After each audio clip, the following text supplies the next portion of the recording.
What's going on, fam? It's your sister Michelle here. Do another quick video for you all. Yeah, I love you so much, like always. I think the world of you. You're amazing, phenomenal people. Um, yeah, I wish you nothing but the best. Love and light on your journey. 2022, no narc zone. You know how I feel about it. You are a phenomenal, wonderful, grand people, and you all have showed me time and time and time again how wonderful you are by the support you give me, the support you give each other. And I want to let each one of you know, no matter what, I'm proud of you. Your sister is proud of you. If somebody's not telling you that today and you need to hear that in the journey that you're in, whether you're in pain, you're struggling, whatever, I want you to know. Because somebody needs to hear it. Maybe many people need to hear it. I'm proud of you. Yes, I'm proud of you, and you better keep your damn head up and keep on going, because your sister got your back. Hell, I done been there, done it. If I can make it through, damn it, you can make it too. I'm going to always encourage you because I love you so much. But listen, this video is going to be a little bit deep. You know what I mean by a little bit deep is, people have asked me a little bit about my stories and what has happened to me, story times about my journey with the narcissist. I've given some explanations in the past about what I've been through. I've given you story times about my narcissistic abuse journey, what I've been through, whatever. And this topic is going to be about me and my suicidal, depressive state of my narcissistic journey. Yes, your sister's about to be real transparent. She's about to be real transparent. I got an incense burning. Please forgive me. Like, if you see it's a little bit smoky, let me move it away. I like incense from time to time. Help cleanse the soul. But anyway, this journey right here that I went through of wanting to commit suicide. It's even deep for me to say that. Wanting to commit suicide. Not wanting to live when I first was discarded after being with the narcissist for so many years. Now, let's talk about it. You want to talk about it? Let's go. Now, you already know I was a narcissist. If you don't know, you're new here. I was with the narcissist for, 14 years altogether. 13, 14 years. You know what I mean? Of pure hell. No, I'm not. No, let me say this. I always tell the truth. So I can tell you that it wasn't always, as we can all relate to, like every moment wasn't hell. But I can tell you like 80% was. 20% was, it's all right. You know what I'm saying? And I'm not going to sit here and lie to you all. I'm not going to tell you that everything about my situation was completely just horrid every time. But, of course, a narcissist leaves you 20% to keep you there, right? That 20% will keep you there and confused. You already know the game. I ain't got to tell you. But anyway, so when I was discarded, and I was so hurt to see the narcissist move on so fast in 24 hours, with the new supply, and how he treated me when I found out about the new supply, and how he acted like I wasn't anything. I meant nothing. Now, if you go back in my journey, this is the first time I caught him doing things, of course, but this is the first time that I knew fully I was discarded. But like I always say, I'm going to tell you, like I said in another video, they don't discard us. They discard themselves, but you don't know it at the time. So we're just talking about at the time, right? So at the time, I remember suffering with such great depression that I didn't even want to get out of bed. No, better yet, didn't want to get out of bed. Hell, your sister didn't. I told you before, I was walking around here looking like I rolled my hair at firecrackers. I wasn't halfway eating, or sometimes I would overeat. Yeah. I did both. I would sometimes not eat, not have appetite. Sometimes I was emotionally eating. Yep, I did that. I had days where I wouldn't do anything but lay in my bed for days. And my children would say, Mom, can you get up? Can you do this and that? I would muster up the strength to do it because I have a responsibility as a mother. But I'm going to tell you, it was hard. Yes, it was damn hard. I didn't even want to get up. I was in such a bad place, and I was so messed up because I couldn't believe this kind of pain existed. Well, I had never experienced it. Of course, I've experienced pain, and we all experience pain, but this kind of pain is, as you know, is a different kind of thing. It comes in and it almost tries to, no, not almost, it touches your spirit and your soul. It touches your spirit and your soul in a different place than any other pain you can almost imagine. Yes, we lose people and it hurts, but those are things that we can't control. People leave us and it's piercing, and some of us never get over that as well. I understand that. I've been there, done it. I had lost a daughter, you know. I've said this in my other videos. For those that don't know, my firstborn, my oldest daughter, she passed, and it was the worst pain of my life. No parent wants to bury the child or lose the child. So anybody that's been through that, my condolences. But that's a different kind of thing, because when my daughter left this world, and when we lose people, it's because things like that happen. You might say it's God, divine, whatever way you want to look at it, that's fine.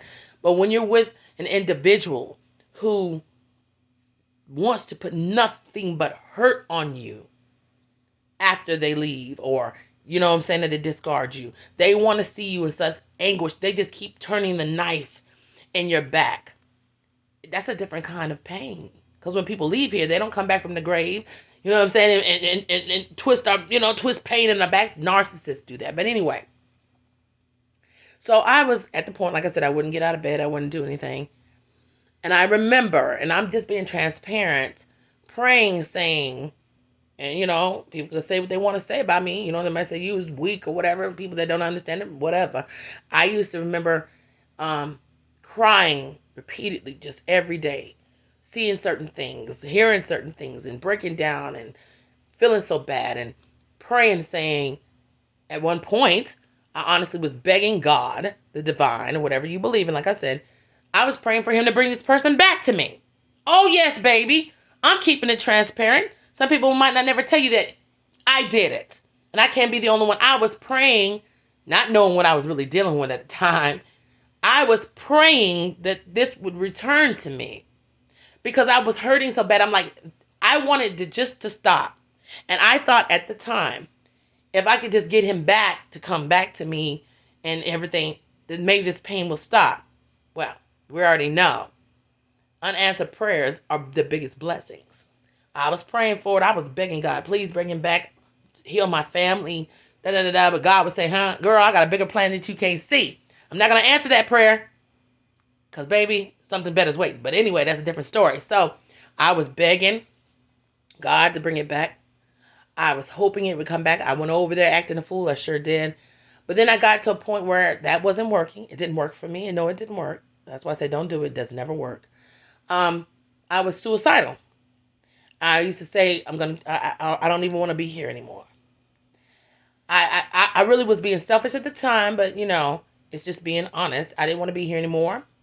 I contemplated killing myself. I think in a video I told you a long time ago, I even went as far as I put I had a belt that I tied around my neck. Yep. I said this in another video. I'm not being honest now. Transparent as hell. And I really thought about hanging myself. The belt was on my neck. Yes.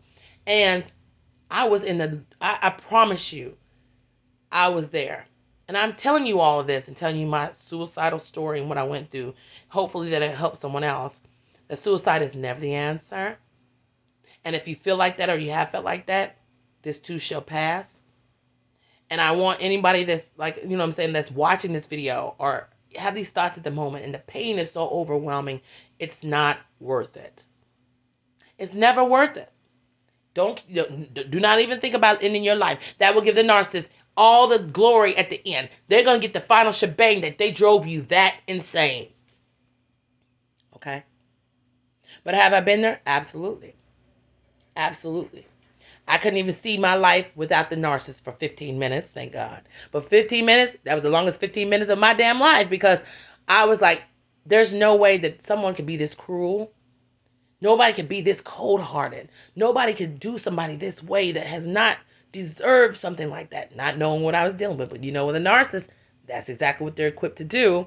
But my story was, and I'm just telling you mine, I had no hope. I had nothing left to give to nothing at that moment.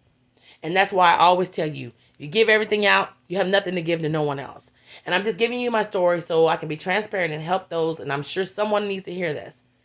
That is not the answer. Never give the narcissist the full satisfaction that they drove you to the brink of that kind of mind thinking. Even though we go there, we just can't give them the credit for that.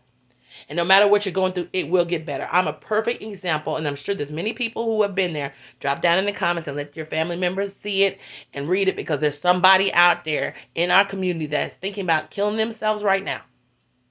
Or they've contemplated all kinds of things. Or they're in a stage of begging the narcissist to be back, or praying for the narcissist to be back into their life.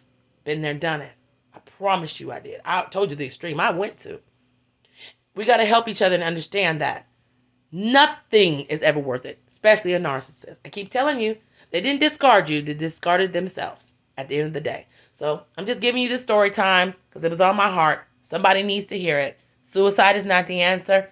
Wanting them back is not the answer. Begging for them to be in your life is not the answer. Healing and moving on is the answer, because that is the one thing that would cause a narcissist to want to commit suicide. I hate to say it like that. YouTube don't block me because I don't like to use the word suicide too much. But you know, it's reality over here. This is real life. And in real life, these things happen. I love you so much. Keep your head up. The narcissist will never win over you. The last thing you want to do is leave this world by the hands, and I don't mean necessarily physically, but sometimes even physically, by the hands of someone who doesn't even deserve your time. I love y'all. I'm wishing you the best. Keep your head up. Sister knows what you're going through, and I love you.